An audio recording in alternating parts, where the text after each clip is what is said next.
İsti yeməkləri süfrəyə çox vaxt fərqli salatlarla servis edirik. Xüsusilə də bayramlarda, tətil günlərində müxtəlif ərzaqlarla salatlar hazırlayırıq. Bəzən də ailə üzvlərimizin sayından əlavə qonaq gələ bilmə ehtimalını nəzərə alıb, salatları istehlak edə biləcəyimizdən də artıq düzəldib soyuducuda saxlayırıq. Günlərlə hər xörəklə yediyimiz salatlar mütəxəssislərin fikrincə sağlamlığımız üçün təhlükəlidir.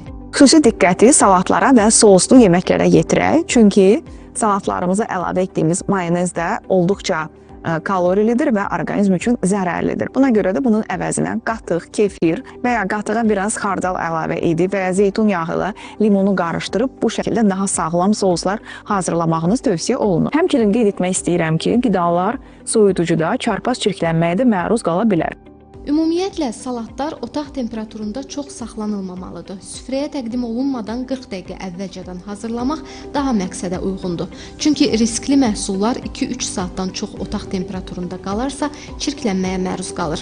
Həkimlər bildirirlər ki, əgər salatın tərkibində mayonezlə qarışıq ət, toyuq, balıq kimi məhsullar varsa, bu salatı 12 saatdan sonra yemək olmaz.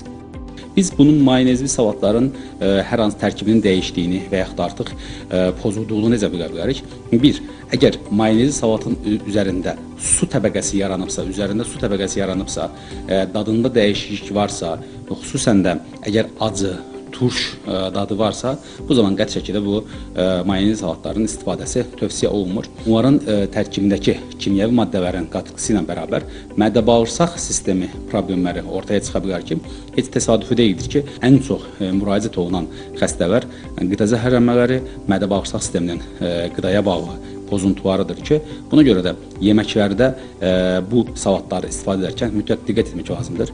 Biber, pomidor, xiyar, yerkökü, göyərti və bu kimi ərzaqlarla hazırlanan və sadəcə zeytun yağı əlavə edilən salatlar isə daha təhlükəsizdir. Hətta tam əksinə faydalı hesab edilir. Gülnar İlqar qızı, Zaur Həşimov, Telesəhər.